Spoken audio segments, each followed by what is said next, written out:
with reducing radicals. And we ended with radical operations yesterday.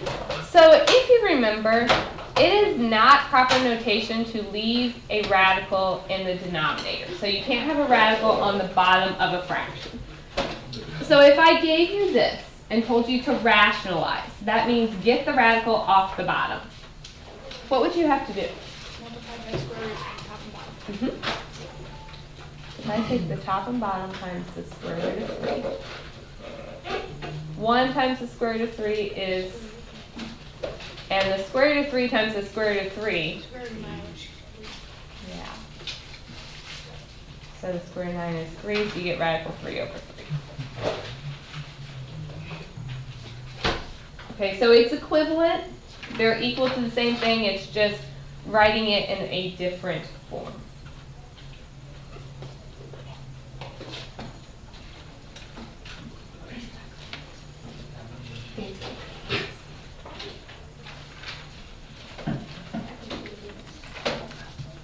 All right, on this one.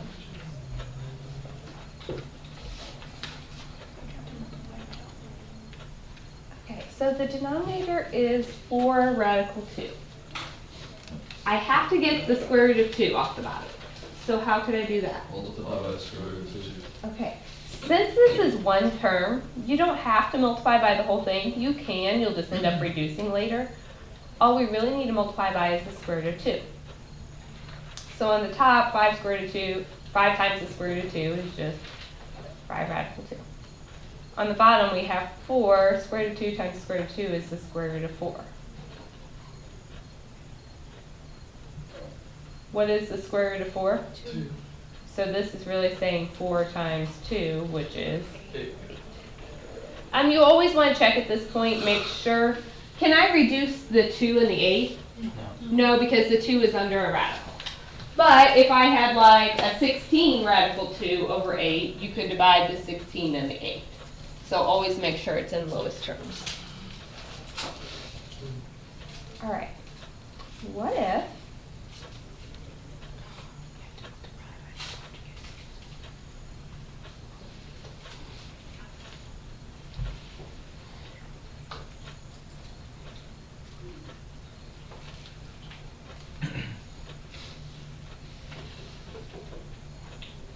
now, how is this one different than the last? 2 terms. If I just multiply, don't write this down. If I just multiply by the same thing on top and bottom, because that's what we've been doing in all the others, watch what happens. How would I have to multiply the bottom? What? So square root of 3 times the square root of 3, square root of 9, which would turn into a 3. Minus the square root of 6, minus the square root of 6, plus the square root of 4, which is 2. Did it get the radical off the bottom? No. No, because of these middle terms. What I need is for those middle terms to cancel. You do the opposite. We do the conjugate, which is the same thing with the opposite sign in the middle. If you didn't do that, could you still get the... You'll end up with 5 minus 2 radical 6, so you'll still have to end up multiplying by the conjugate in the next step. Okay, so what that does, I still have the square root of 9, which is 3, but then this is plus radical 6 minus radical 6. Those will cancel, and negative radical 2 times positive radical 2 is negative radical 4, or negative 2. On the top, we have to distribute, so this is the square root of 6 plus the square root of 4, which is just 2. So these cancel. So I have the square root of 6 plus 2 over 3 minus 2 is 1. So I can just square it. Mm-hmm. Do you care about the order if a radical or? Not at all.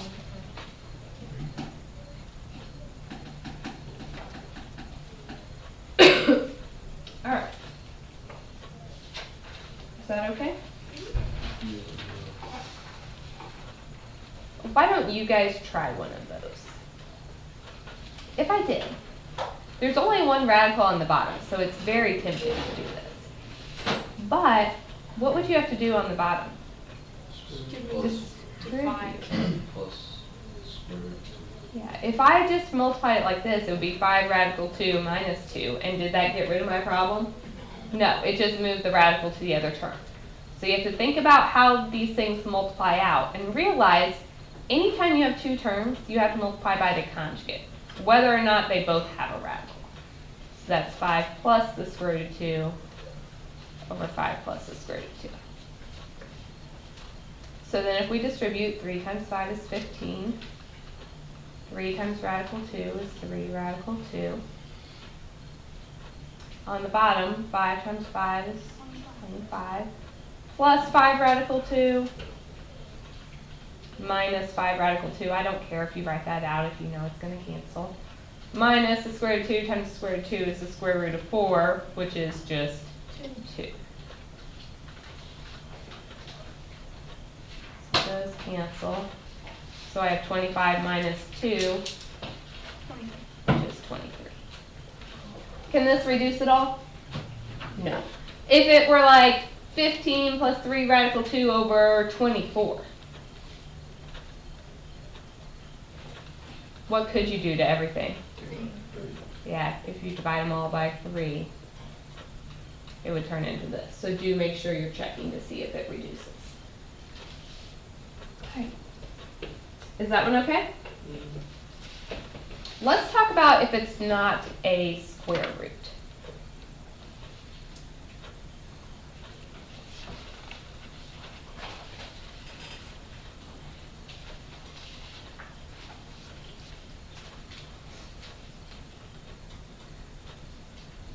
So based on what I have been doing, I've just been multiplying by that radical piece.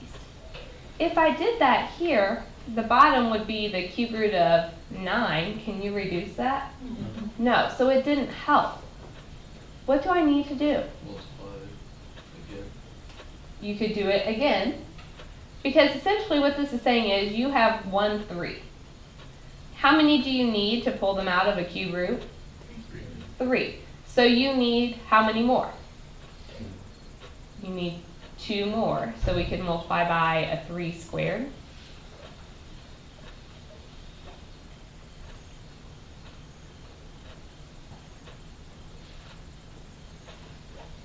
So 3 squared is 9. The bottom, this would be the cube root of 3 to the third, or the cube root of 27, which is just 3.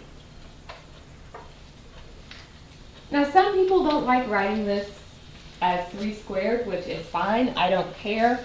You can think about if it's a cube root, we need a perfect cube.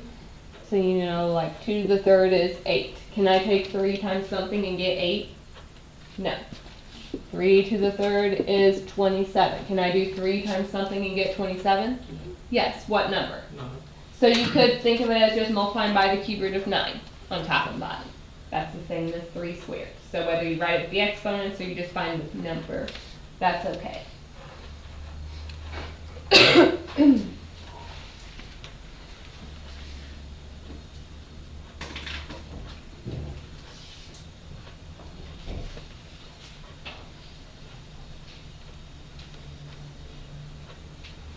When you have a fraction under the radical applies to both the top and the bottom. The top isn't an issue, but the bottom is. It's a 4th root. So what am I going to have to multiply by? Or 125. Mm-hmm. So if you like thinking about it as we have 1 5 and I need 4, that means I need 3 more.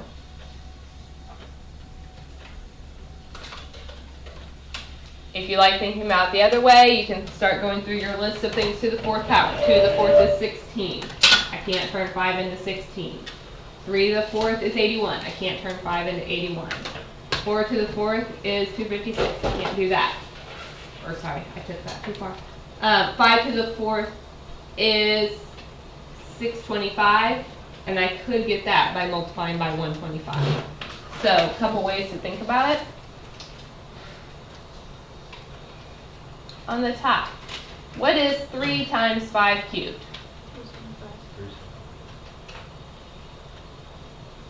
On the bottom,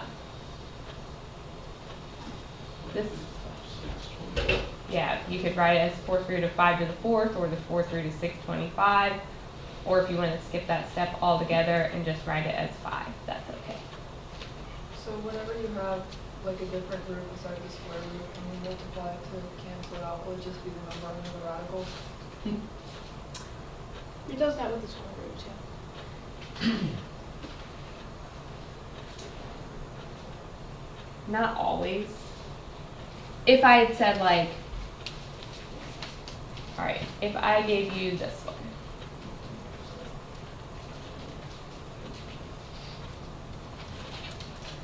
Let's say I gave you 2 over the cube root of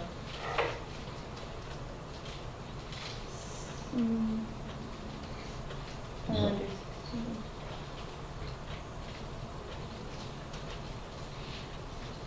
I don't want to do 16. Let's do it then. If I just said 2 over the cube root of 4. So you could, there's really a couple ways to solve it. You could do the cube root of 4 squared on top and bottom. And if you did that,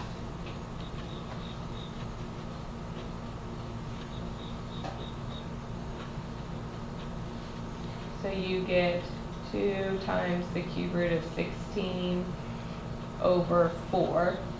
But then there's a lot of reducing we can still do.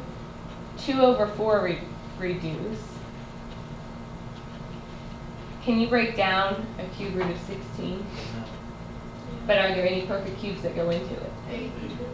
Yeah, you could reduce that into 8 and 2. It would be 2 on the bottom, right? Yes, thank you. Because I did 2 divided by 4 already. So that gives me a 2 cube root of 2 over 2, and then those cancel. So yes, you could get it by just multiplying by the number under the radical, but it might create more work in the long run. Another option on this problem would be thinking about your perfect cubes. 2 to the 3rd power is 8. Can I take 4 times something and get an 8? Yes. I could take it times 2. So I could have just multiplied by the cube root of 2 on top and bottom. So that gives me 2 cube root of 2 over the cube root of 8.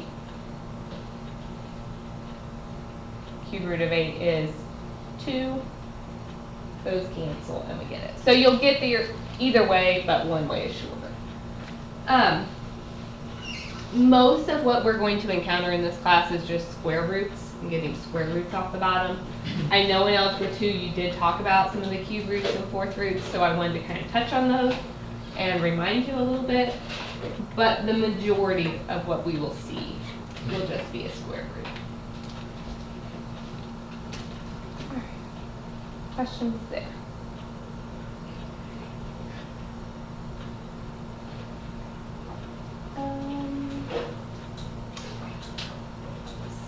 Okay, let's go ahead and do this slide.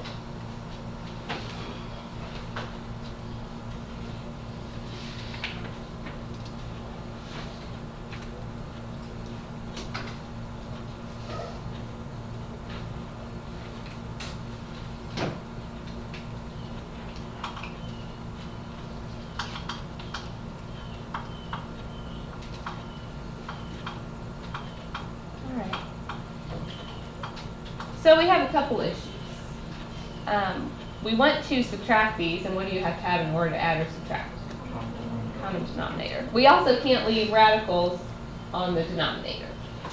So probably 3 different places we could start. What are your thoughts? Do a breakdown with the 2 radicals, because they both have a 3 in the square root of 3 in them. Okay, let's reduce these. So it's the square root of 12. So you can break that into a 4 and a 3.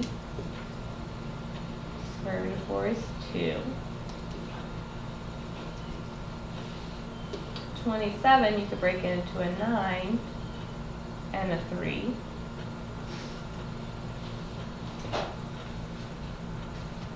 And then just multiply by the square root of Okay. No, you want to.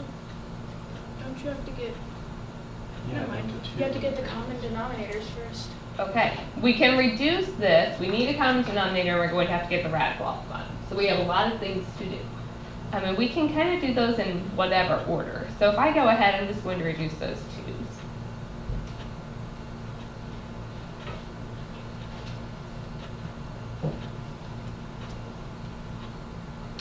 So let's say I wanted to get the radical off the bottom. What would I have to multiply the first one by? And you do it on top and bottom. So I get the square root of 3 over the square root of 9, which is just 3. Same thing on this one. So 1 times the square root of 3 is the square root of 3. On the bottom, 3 times the square root of 9. So that's 3 times 3, which is 9.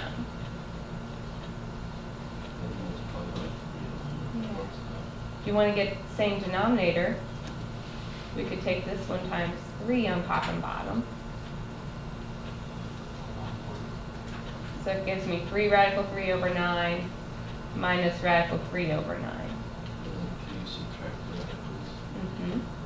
So 3 radical 3 minus 1 radical 3 would be 2 radical 3 over 9. It's a lot more. That one was a lot of work.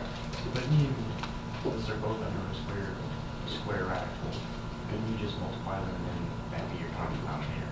At the beginning, Yeah. so you could have gotten the common denominator between the 12 and 27 first, and then reduced the radicals later, and that would also work.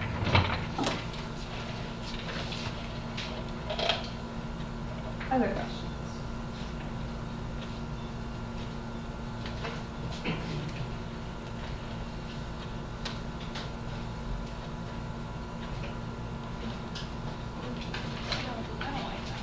You don't like that one?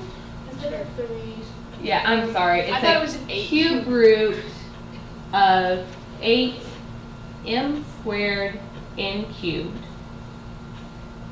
times the cube root of 2m squared over the cube root of 34 into the fourth n 32 into the fourth n cubed, sorry. I was like, 34 is such a weird number there.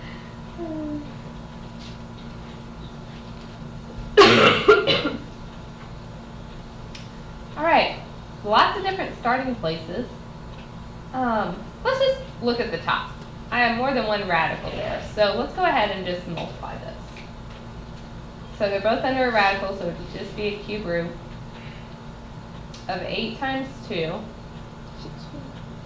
m squared times m squared, n cubed.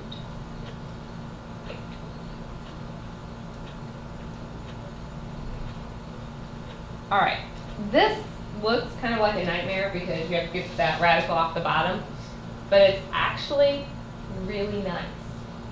Because if you have a radical on top and bottom, Cancel. you can reduce what's underneath those radicals. So 16 and 32, what's that reduced to? Okay, so I've got a cube root 2 down here. What happens to my m to the fourth? Cancel. What happens to my n to the third? Cancel. So on the top I just have the cube root of 1, which is 1, over the cube root of 2. All right, if I want to get that radical off the bottom, what do we have to multiply by? Cube root of 4. Or cube root of 2 squared. Yeah, either cube root of 4 or think of it as 2 squared. So I get the cube root of 4 over the cube root of 8, or cube root of 4 over 2.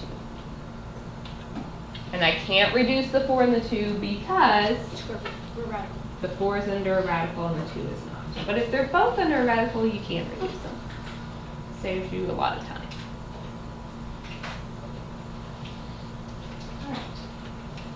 questions?